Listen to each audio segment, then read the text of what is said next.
Let me tell you a little story. When it came out, it was down the block here, the movie, 2 blocks from here, in my neighborhood, right here where I live now. And I went there with my ex-wife, Vicky. And we went there, we watched the movie. And when I saw the movie, I was kind of depressed. I said, was I really like that? You know, she said to me, you were worse. It was just a stunning film from the first day of dailies. You know, you were just sort of knocked off your feet by what was happening. The film is just sort of burned into the screen. It's got such intensity, such obviously very personal significance for Marty at that point in his life, and for De Niro, of course, just a magnificent performance. So brilliant camera work. I mean, it was quite something. I think there's various elements to it that make it this kind of this great of modern cinema. In terms of creativity and filmmaking, you know, it's stunning. It's an unbelievable way of translating a story into a screen. It's especially second to none. Raging Bull was, without doubt, one of the best films of the 80s, and it was given by the American critics the award for the best film of the 80s. But at the time when it came out, the reviews were very uneven. People didn't really know what to make of it. I remember when we were in the laboratory trying to rush some prints out, and we read the first reviews in Variety and the Hollywood Reporter, and they were extremely bad, and they said they warned distributors not to book the film. I can tell you that was not a good day for us. Nobody thought at the time that it was likely to be a classic. It runs counter to everything Hollywood now does. It's not a feel-good movie. It's fascinating because you're forced to sympathize with someone who is hateful in every way.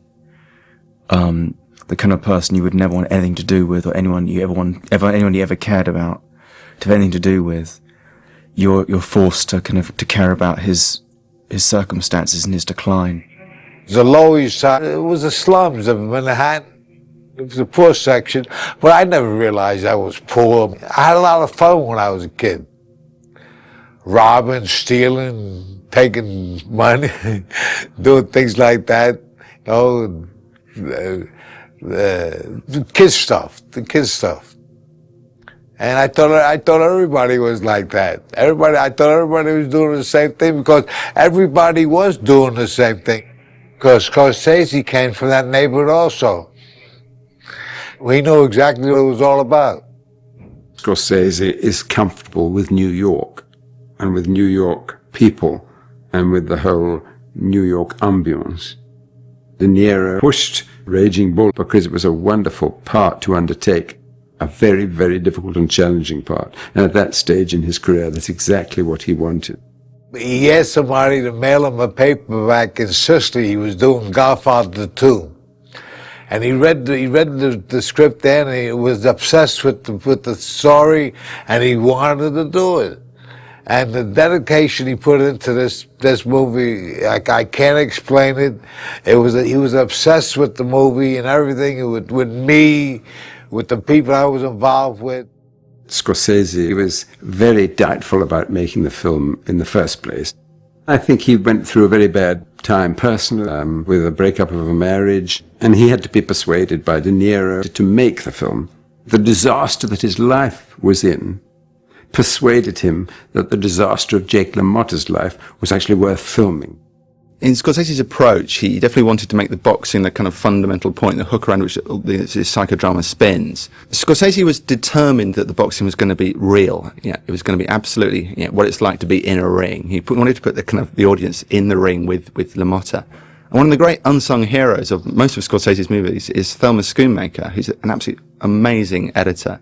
And she was cutting, immensely detailed sequences. De Niro trained with me for 1 solid year before we shot one foot of film. And in that time, I boxed over 1,000 rounds with him.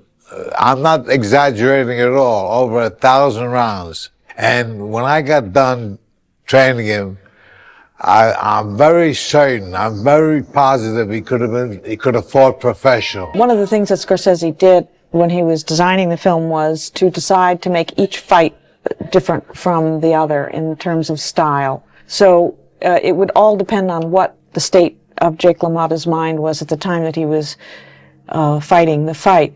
Here, for example, you'll see that the ring is extremely wide and bright and free and open.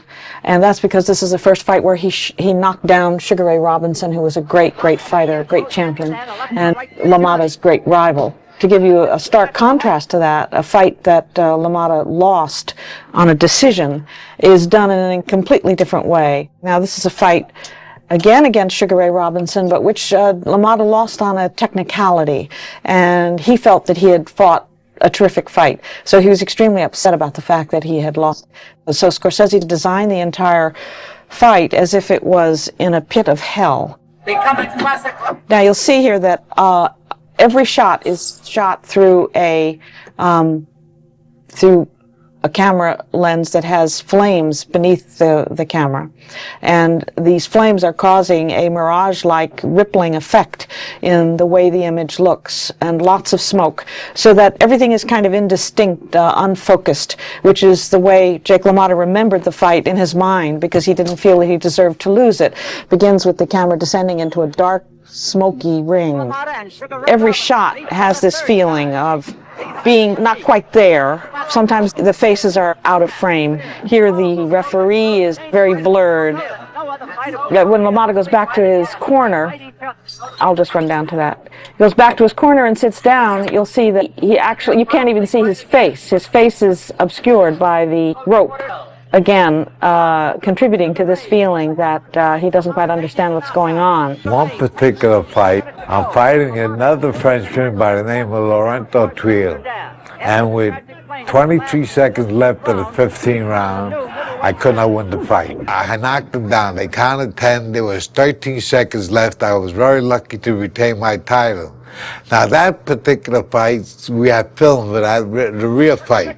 And Scorsese followed every punch, the exact way I did it. I threw a wide left hook, the last punch, and hit him. He bounced off and went down. And the way he bounced off the ring in the real fight, they had films of the real fight. And the way it happened in the real fight, it did the same thing on film. You couldn't tell the difference. Marty had always seen the actual LaMotta fights with his father on television or in the theater in black and white. And actually, my husband, Michael Powell, was visiting at the time that De Niro was training. He wanted to see all the places where Mean Streets had been shot, because he thought Mean Streets was a masterpiece. And he insisted that both Marty and Bob, who had become friends of his, that they show him where they had made the film. And while they were downtown, they decided to go to De Niro's the gym where he was training to become a fighter. And they were videotaping him because Marty was working out the choreography of the fights. They were looking at some videotapes, and Michael Powell said to Marty, "There's something wrong with the red gloves. It doesn't seem right." And Marty said, "You're right. The film should be in black and white." The problem with using black and white is that it actually wrecks your box office prospects. And Scorsese took a great risk in using black and white. But I must tell you that when I first saw the film and I came out and somebody said to me, "Amazing that it's in black and white," I hadn't realized it. It was hard to learn how to shoot in black and white. The cameraman had to learn how to light in black and white, where you need to create much more depth in the room. You have to light very differently to create levels, where color does that for you automatically. And then Marty decided, of course, that the home movies would be the only thing in color, aside from the Raging Bull in red over the main title. He wanted the home movies to reflect as much as possible Jake LaMotta's own home movies, which were done in 16mm color. And then we desaturated the color so it would look as if they'd faded over time. You know, he often designs the entire soundtrack for our movies. Sometimes we hire a composer like Elmer Bernstein or Philip Glass. With Goodfellas, Raging Bull, and Casino, Marty devises the score himself from music that he's heard all his life and weaves into a tapestry.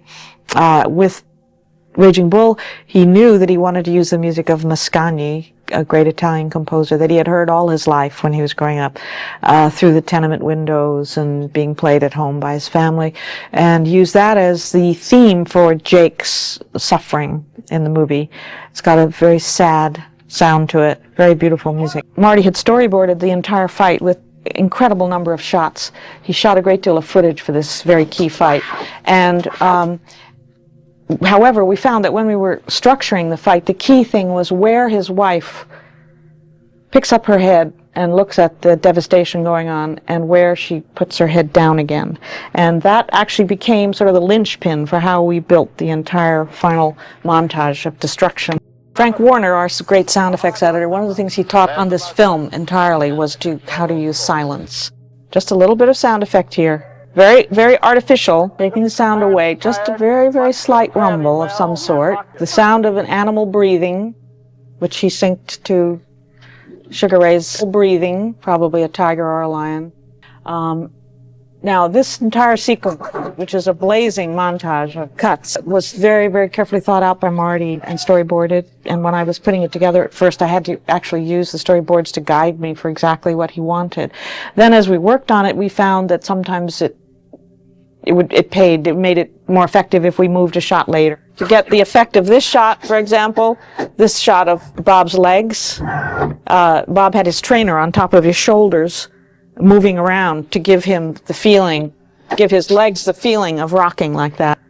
De Niro was incredibly patient during the shooting. You know, he would say to Marty, "What happens now?" And Marty would say, "Well, you're going to get hit in the left temple." And then then they would do that for 15 minutes. And he would say, "What's going to happen now?" She'd say, "We're going to get hit in the right temple." And he was so devoted. It was amazing. There was no fist in the glove that was actually hitting him, but he was having to snap his head over endlessly in all different kinds of speeds. I know he tried to psychoanalyze me, and he did a great job because he asked me a million questions. He asked me how I did this and how I did that. And when I retired, I started to smoke cigars, and he wanted to know what kind of cigars I smoked. I said, what the heck's the difference? I said, smoke any brand. He said, no, I want to smoke the type of cigar you're smoking. Met my wife, ex-wife, Vicky, the main one that a lot of people know about her. He had an interview with Vicky at her home, and he spent the night there on a couch. I said, "You spent the night there on a couch, and what happened?" He said, No, nothing happened. He was scared. He thought, but that's a long time ago. Great thing about Joe Pesci and De Niro is that they have a wonderful relationship and work extremely well together when they improvise. And inevitably, in their improvisations, even when they're shouting at each other as they are in Casino, or particularly here where everything is very quiet and muted and filled with terror, humor will pop out in the improvisation. Marty loved the comic teams of Abbott and Costello, Bob Hope and Bing Crosby, and when we're in the editing room, we're often quoting from those films. One of the things that was so great watching this sequence be made is that De Niro was very, very generous towards Pesci's performance. He would keep feeding him lines from off camera when the camera was not on him, but he was helping Pesci find his performance. He was incredibly generous, starting over and over and over again with improvisations. He and Marty sort of had a little eye signal, and they would look at each other, and De Niro would know that Marty wanted him to do it again. Now this very meaningful pan back, very beautiful, that hold on the stairway as she goes up. Later in the scene, we're going to see him go up there and confront her, and it's almost as if it's a precursor of what's going to happen. Now, shooting in medium shots, now here, you see how he allows his stomach... you know, I don't know there are many actors who would allow themselves to be photographed this way. Of course, De Niro spent a great deal of time gaining weight in various stages during the film. It's unbelievable dedication. I mean, the man boxed over 1,000 rounds. Then he takes off 4 months out of the movie to put on 60 pounds. I mean, if that's not dedication, what is it? Now here's where you see how he's just become Jake LaMotta in the way he handles every part of his body, down to the breathing. That's a very key moment. And in fact, what Marty decided to do, they'd done the improvisation so many times, is that he told Bob to say mother instead of wife to get a shocked reaction from Pesci, which actually worked, and we used it. Thing about the improvisations is that the actors know they have to begin and end at a certain place for us to make the scene work. But within certain areas, they are allowed to improvise. And of course, all this funny language that Joe Pesci was coming up with here about how De Niro should stop eating and do other things was all improvisation. Look at this. The way he's dressed. Total lack of vanity. Now he'll go up to confront his wife. Funny feeling watching yourself up there. You got to go through it to realize it. Because there were a lot of things up there that I didn't like. But that's many years ago, and Aubrey was doing these things at that time. I didn't realize it. Definitely changed. It's a big difference. You could ask my fiance, Denise. She could tell you. What do you think? What do you think? Have I changed?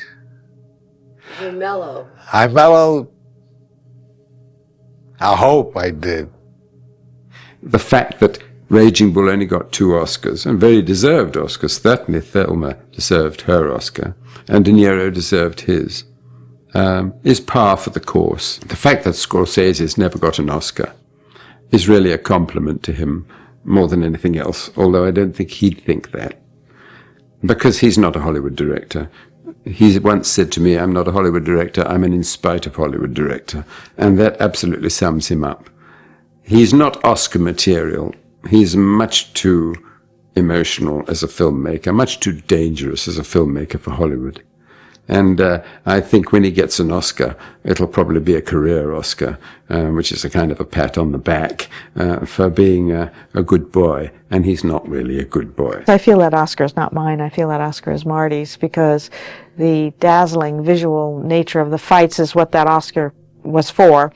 And that's all Marty. You know, he designed and thought through every shot, every camera move, heavily directed the editing. So I really feel it was his. And of course, it was quite devastating for me when he lost Best Director that night. De Niro won and I won, but for me, it was always very tinged by deep disappointment that Marty didn't win. For a film like that, it's just unthinkable, really. The kind of reputation grew and grew until finally one of these great kind of critics rounds up of the greatest films ever made. Raging Bull is frequently in the top 10, if not the top 5. It's seen as Scorsese's favourite film, or the greatest Scorsese film. I think people are beginning to reclaim Raging Bull as part of the mainstream of 70s filmmaking, rather than as necessarily the beginning of 80s filmmaking. I think that's the way it's being thought of now, as part of this spectacular flowering of American cinema and as a sort of last great achievement of it. Do you remember that night, Charlie? This ain't my night.